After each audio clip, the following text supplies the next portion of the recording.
Good morning, children. How are all of you today? I am Chitra ma'am, your English literature teacher.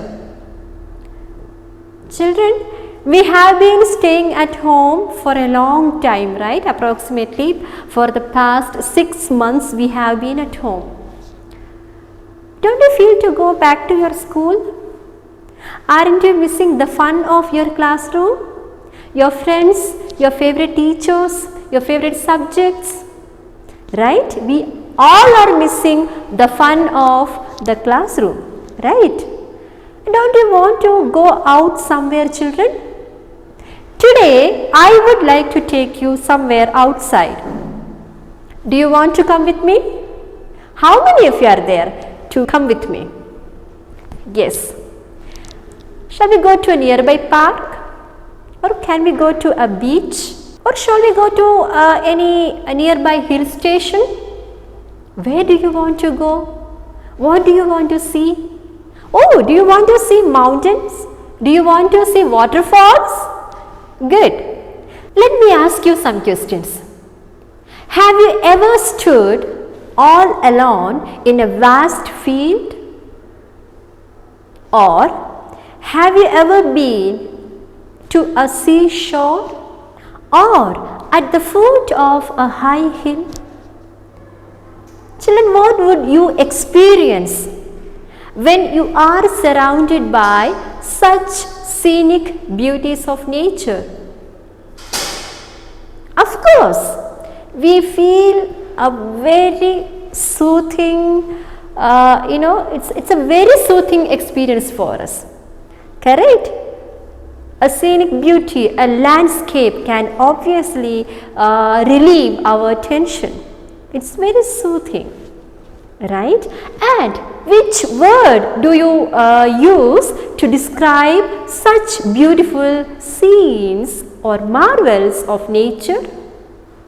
We can say beautiful, wonderful, right? Great, wide, vast, amazing, excellent, right?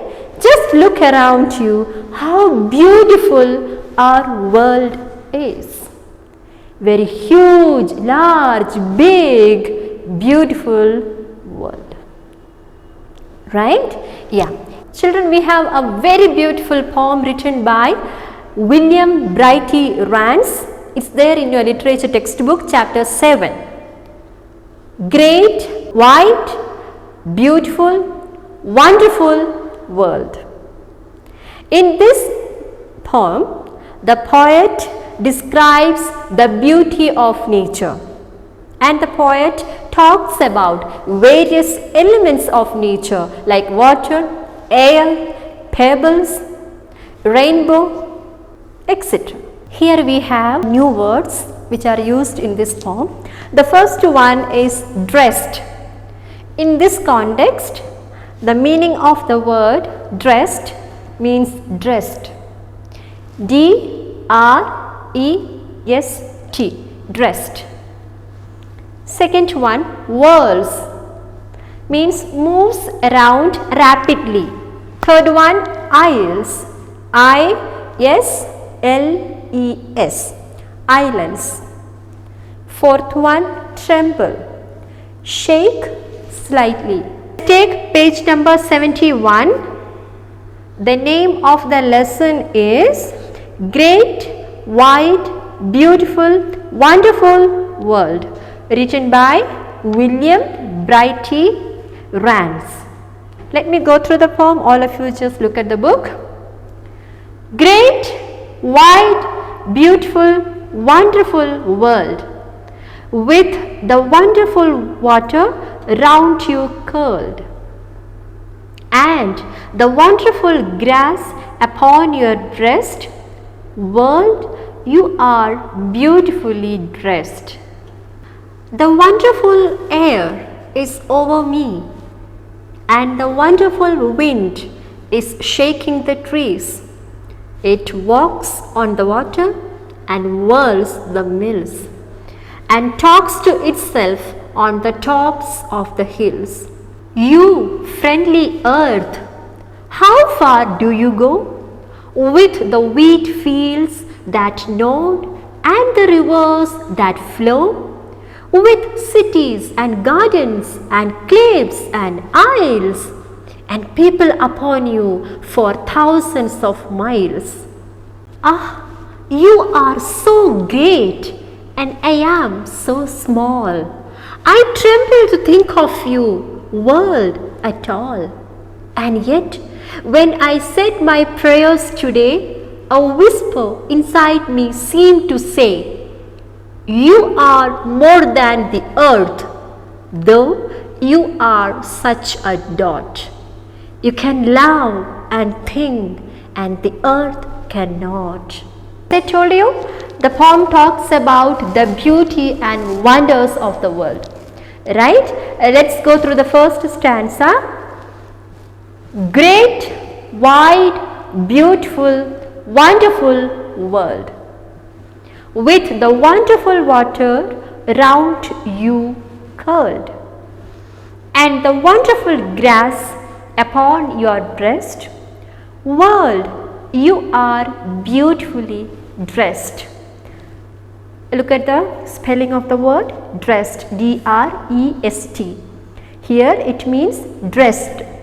Okay.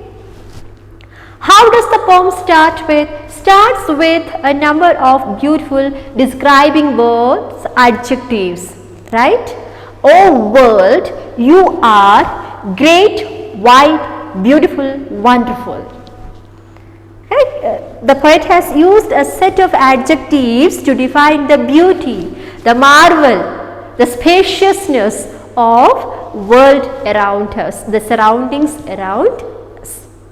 Okay, next, with a wonderful water round you curled. Again the poet refers to all the water bodies that curled around the world. The water bodies like streams, oceans, seas, etc. add the beauty of nature. They curl around the world. Next line. The wonderful grass upon your breast, world, you are beautifully dressed. Here the poet personifies the Mother Earth world as a woman who is dressed beautifully. And the poet says that the chest, the breast of Mother Nature is wrapped up in or covered with beautiful grasslands, fields, valleys and dense forest. Here we have the beautiful figure of speech, personification. The poet personifies nature as a pretty young lady. Okay, second stanza. The wonderful air is over me, and the wonderful wind is shaking the trees. It walks on the water and whirls the mills and talks to itself on the tops of the hills. There is a word whirls, means moves around rapidly. Again the poet is talking about here wonderful air. Okay, the poet describes air or moving air, wind, as wonderful.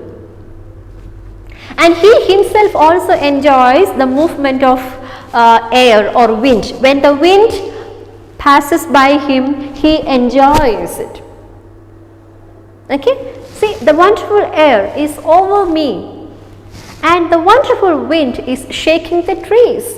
Of course, when the wind blows, the trees move, they sway to and fro, and their leaves also move to and fro. It's a very beautiful sight to see and enjoy.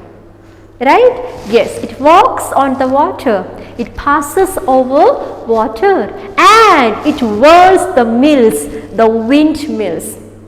When the wind blows, it turns the windmills and talks to itself on the tops of the hills. And the wind blows on the tops of the hills. The poet feels that the wind is talking to itself.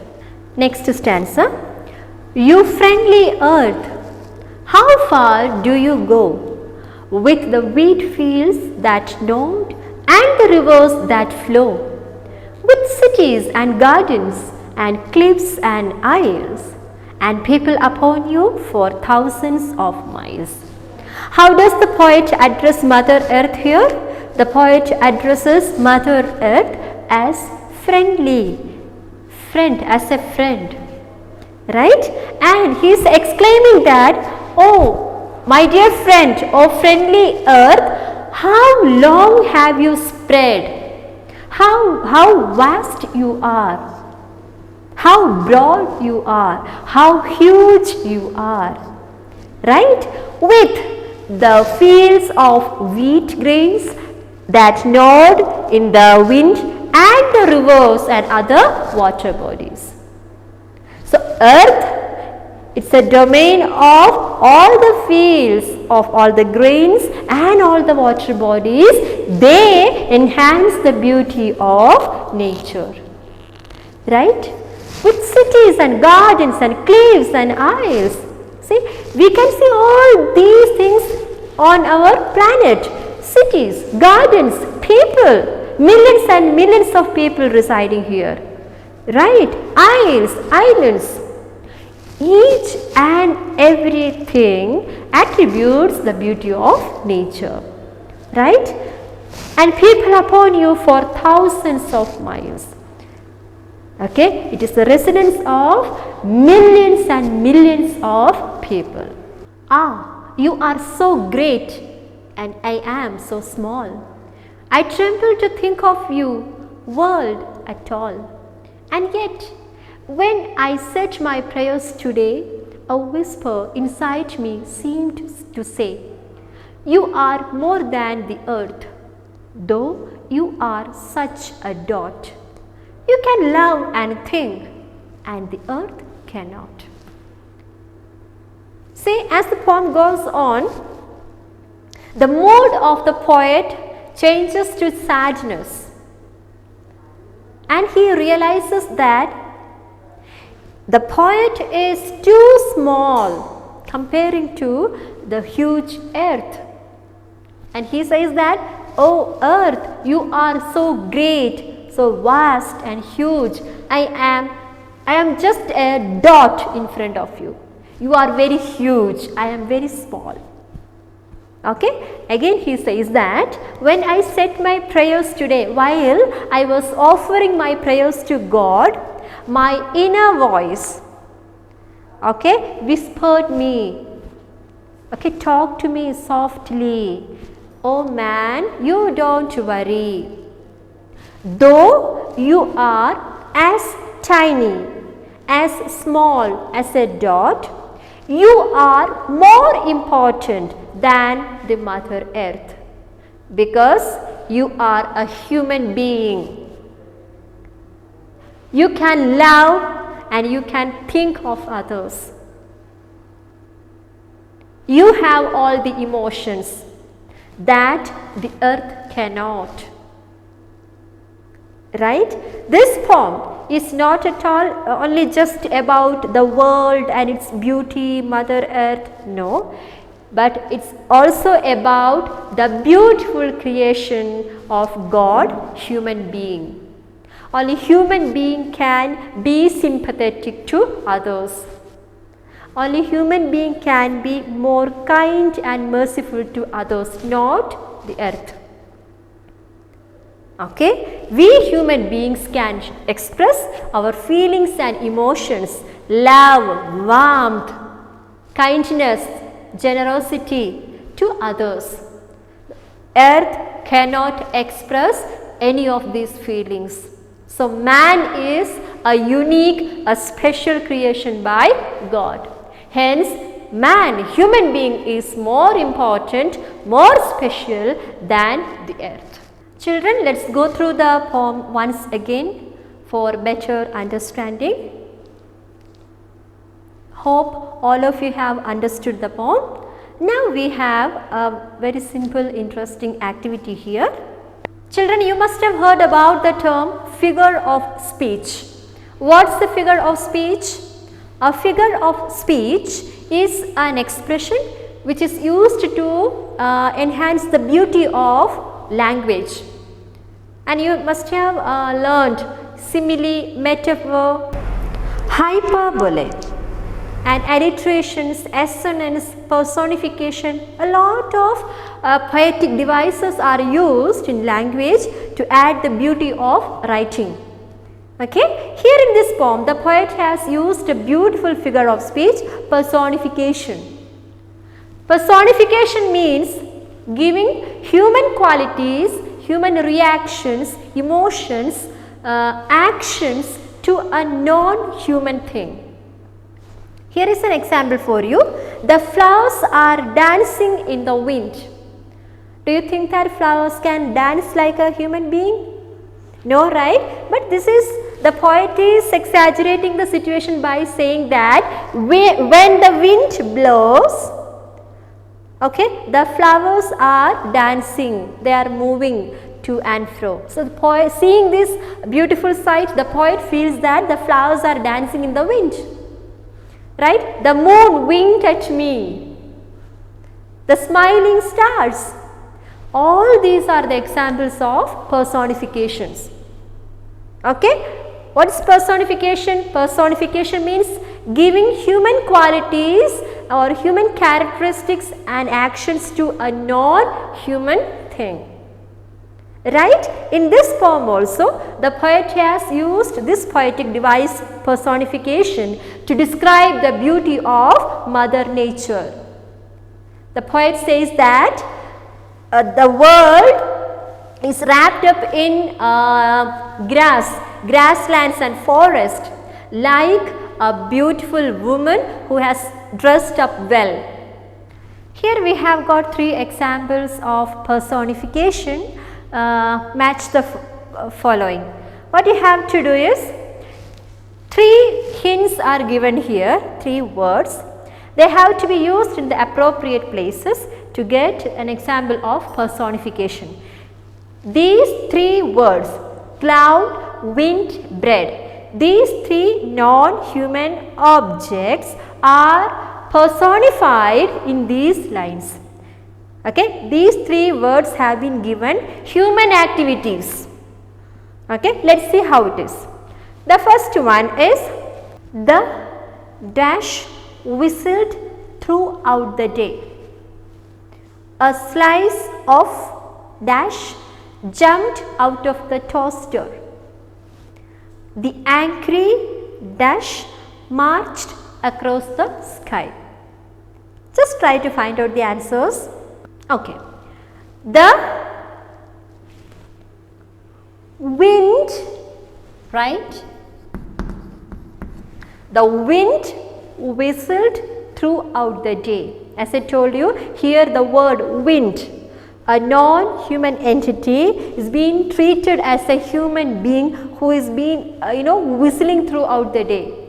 A human quality, a human action is given to a non-human entity. The word wind is personified here. The wind is treated as a person by attributing a human activity, whistling.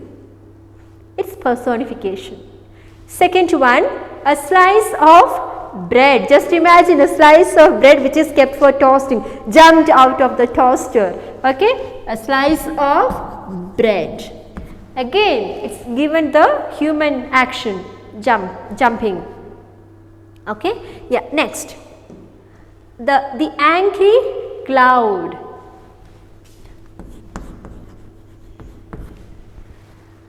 Okay, the poet feels that the angry cloud, the cloud looked very angry and irritated, and it was marching across the sky.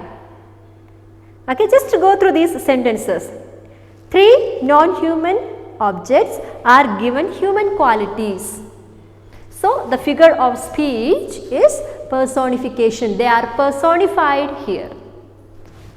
The wind, bread and cloud. Here is a creative writing assignment for you. Write a paragraph or a poem on the most beautiful scenery in nature that you have come across in your life. For example, can be mountains, forest, streams, rivers, flowers, field, etc. You can select any of these landscape. Okay, write a paragraph on it or frame a poem on it. Okay, yes. Send your activity to the school mail ID. Okay, let's look at the main points of this poem. The great, wide, beautiful, wonderful world. The beautiful world is like a woman dressed beautifully. I told you the figure of speech personification is used here. The world is considered as a beautiful woman dressed beautifully. The gentle wind is all around the poet. It's shaking the trees and whirling the mills. The actions of the moving air or the moving wind is beautifully described here. Again, the friendly earth is vast and big for the poet. He is comparing himself with the vastness of the earth world, and he himself says that I am too small, right? Whereas the earth is very huge and big for me. Although the poet is smaller, he is big at heart, who can love and care for others that the nature or the earth cannot. Hence, human beings have a very prominent role on this planet, because human beings can share their feelings, they can care for others, they can love others that the earth cannot do. Children, all of you do watch this video. After watching the video, go through the poem given there, and if you have any doubts or if you need any clarifications, just jot down those clarifications in your textbook itself with a pencil. So, in the next online interaction session, we will be discussing all those doubts and points. Okay? Till then, all of you take care. God bless you.